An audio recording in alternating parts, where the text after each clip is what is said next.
explosion of action and policy from the newly arrived Trump administration today. The White House is still being decorated on the inside as we see live pictures of it tonight.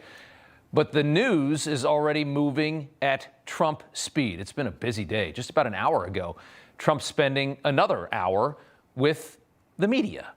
The most transparent leader that this country has ever seen, and it's not even close, taking multiple questions yet again. Many of them, of course, were very hostile. It was all after a news conference held with three heavyweights in the Roosevelt Room of the White House, the leaders of OpenAI, SoftBank, and Oracle, announcing a joint venture called Stargate, bringing $500 billion into the United States, into the private sector, to help develop AI right here in this country, which, of course, is going to be a big part of our future. Larry Ellison, the billionaire head of Oracle, describing this huge investment into AI in the United States and what this technology could do to diseases like cancer. Take a listen to this. Early cancer detection, the development of a cancer vaccine for your particular cancer aimed at you, and have that vaccine available in 48 hours. This is the promise of AI and the promise of the future. It is something to hear them talk about this and to talk about such a massive investment right out of the gate for this new presidency, $500 billion into the private sector. It could mean hundreds of thousands of tech jobs, really, really high quality jobs too. And one key difference between Trump jobs and the kinds of jobs that we always heard about when Joe Biden would brag about jobs is that this is obviously private money. This is $500 billion in private money, creating jobs in the United States in the private sector. Think about every time you heard from Biden about jobs. It was usually, almost always, your money. They just take your money that you give to the government and create jobs that they thought were necessary in the country and then brag about being job creators. A little different.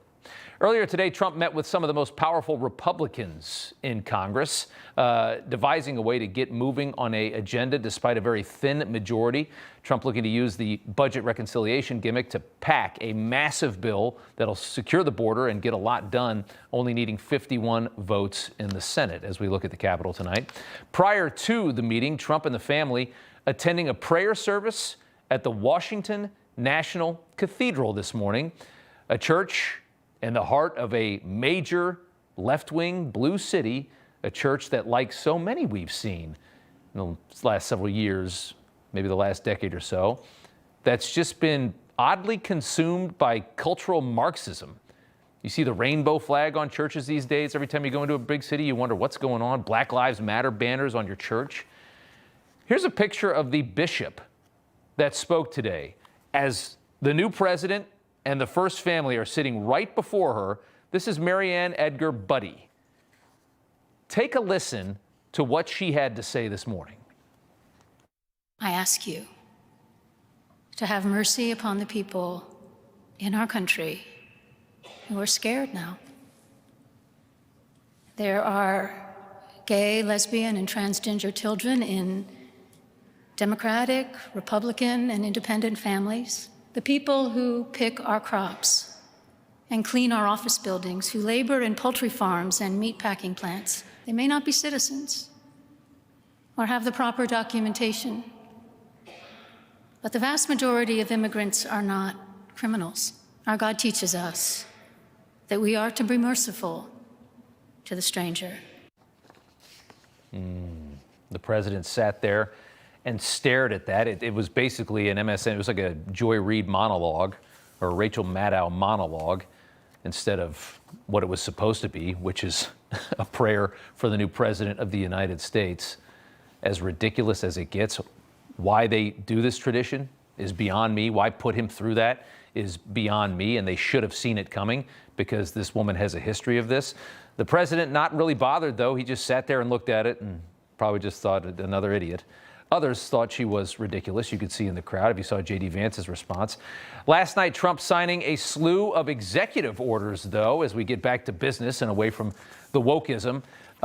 Orders decimating a swath of Joe Biden's agenda with a Sharpie. His first executive order canceling 78 of Biden's executive orders. In addition to border orders and energy orders, Trump purging more than 1,000 Biden appointees, revoking security clearances for 51 phony partisan hacks who've been cosplaying as intel officials, bringing back merit-based hiring, withdrawing from the Paris Climate Accords, and repealing a Biden rule that allows trans people to serve in the military, which would have angered the bishop that we just heard from, something that the lefties probably call bigotry. The rest of us just realize it's common sense when you have to have a military that has, two sexes in it. Makes it a little bit easier.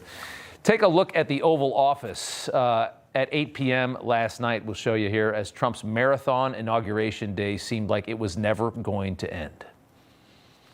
This is an order creating and implementing the Department of Governmental Efficiency, known as DOGE. Okay, that's a big one. This is an executive order relating to unleashing Alaska's potential as an energy reservoir for the entire nation. This next one, sir, is a declaration of a national energy emergency.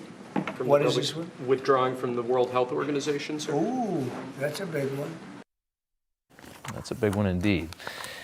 He is a machine. Again, you've never seen anything like this in politics. As Trump signed his name dozens of times, he called the outgoing Biden administration a cancer.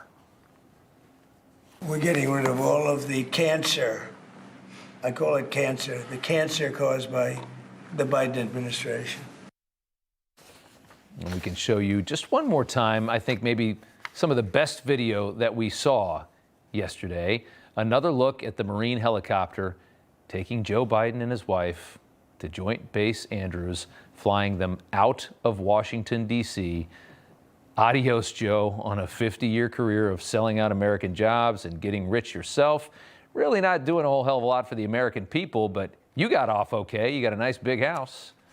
American politics. And that is one of the biggest fat cats in Washington that the swamp ever produced. Everybody's reporting the same stories, the same spin. You turn the channel, it's always the same. But not us. We're different. We report the real news. No spin, just the facts. Turn to us, and you won't turn back. Tune in to Rob Schmitt Tonight on Newsmax.